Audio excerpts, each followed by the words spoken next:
What's up, everybody?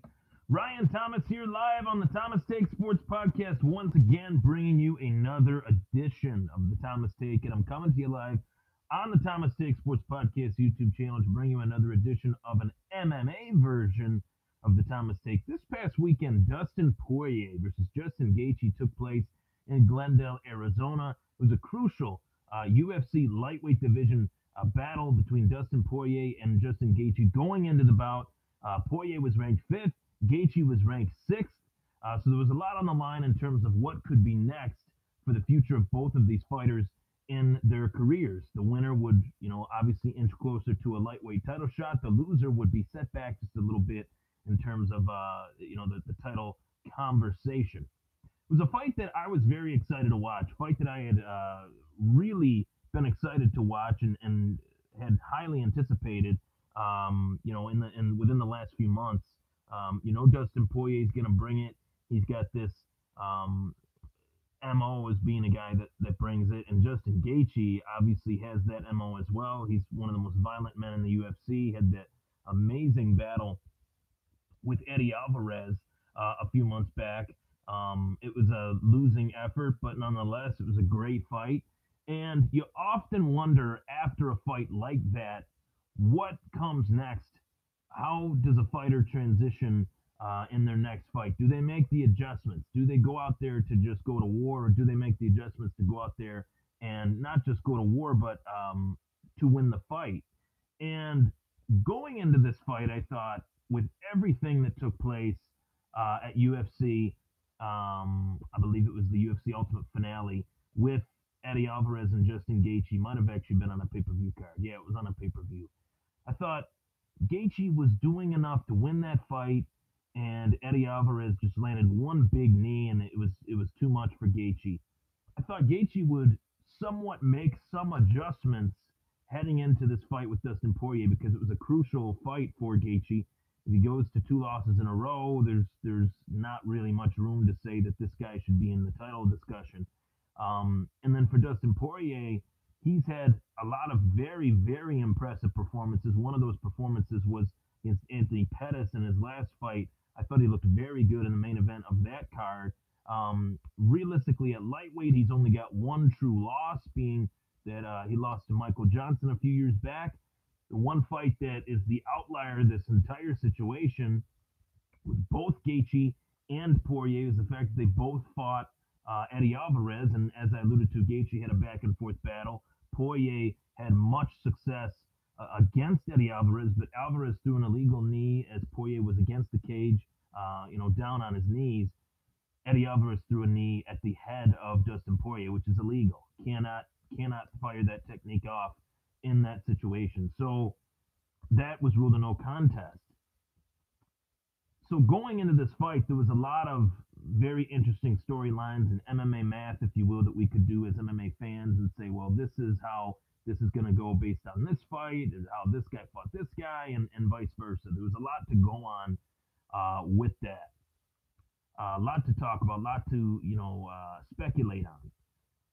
But in all my years of being a UFC fan, I cannot remember a time where there were 2 fighters that went into a cage knowing that they were going one way with a win, going the other way with a loss, and they actually fought as if everything was on the line. And as I alluded to, the fact that both of these guys were ranked 5th and 6th heading into this fight. This was not a fight for the title. This was a fight to get closer to the title.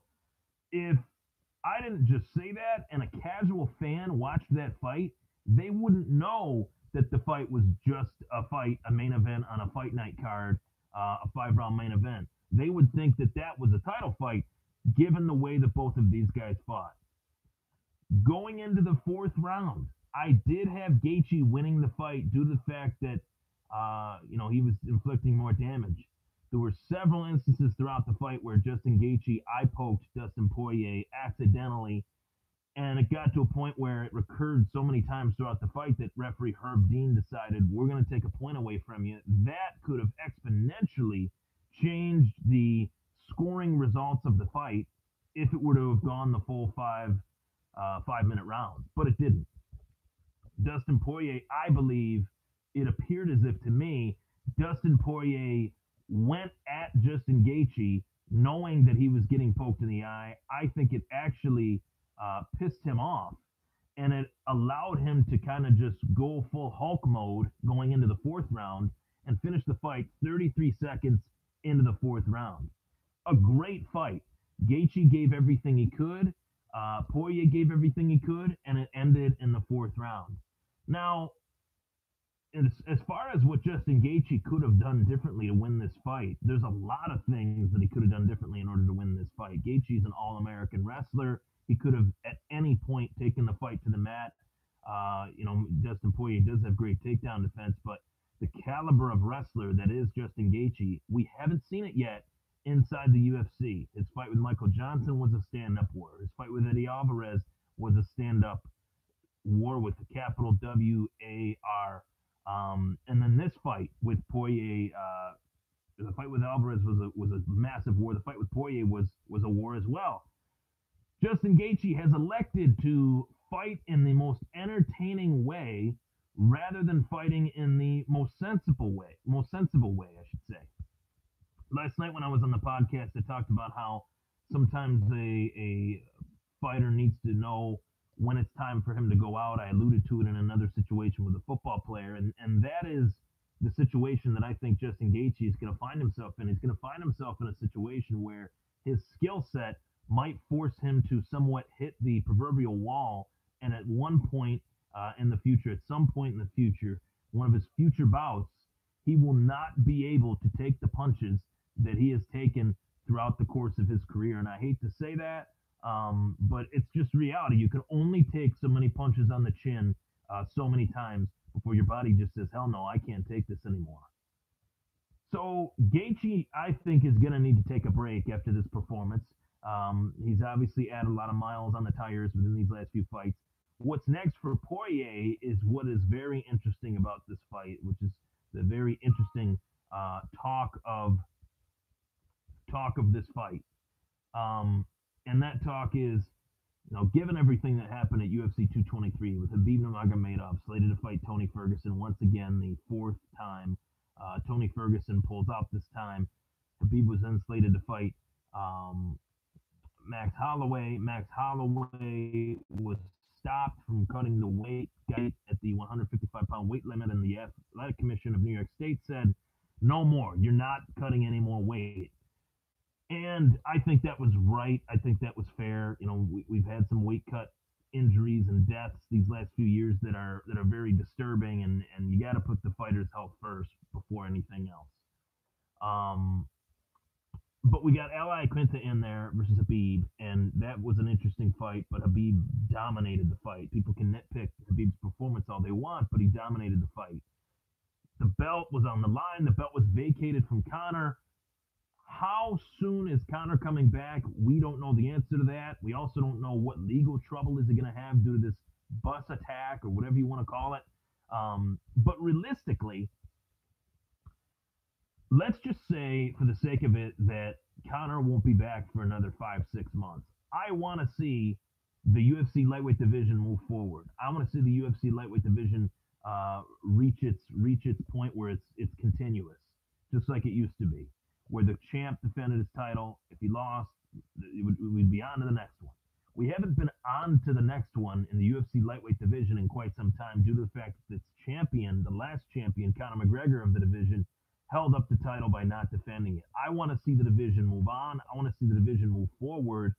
And I want to see fights take place in the UFC lightweight division at 155 pounds. Title fights take place. I want to see Khabib put his belt on the line by the time Memorial Day is here.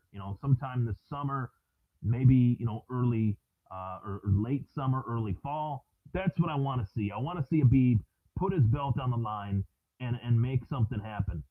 Now, the question is that going to be against Dustin Poirier, or is it going to be against Eddie Alvarez? As I alluded to earlier, Alvarez and Poirier had a very interesting clash in which Dustin Poirier, while he was losing, might I add, and that allow the fight to be called a no contest. If you got two guys, one guy is Eddie Alvarez, another guy is Dustin Poirier. If you got two guys vying for this lightweight title shot, and they've had a pass, and you don't know not to, you don't know who to give it to. Well, I'm here to tell you that you either do things. You force them to fight again, Eddie Alvarez versus Dustin Poirier 2, or you put Eddie Alvarez versus Habib / Dustin Poirier versus Habib. You give one of those two guys the title shot. I don't think there's anybody in the division more deserving. You could say Tony Ferguson, but Tony Ferguson obviously has this knee injury. He's going to be out for a little while, to say the least. He's going to be out. He's not coming back anytime soon. All that being said, this fight was a very crucial fight for the UFC lightweight division. It had a lot to do with everything that has happened within the last couple months with Conor, with Habib, with Max, with Tony, with Ali Quinta, everything that played into that scenario and that situation had a lot to do with this fight. And I think that, for one, me, personally speaking, being a massive UFC MMA fan, I need to see the UFC lightweight division move forward. I need to see the division get the fights that I want to see the division continue and create moments inside the sport of MMA that will be ones that fans can remember for a long time, for many years.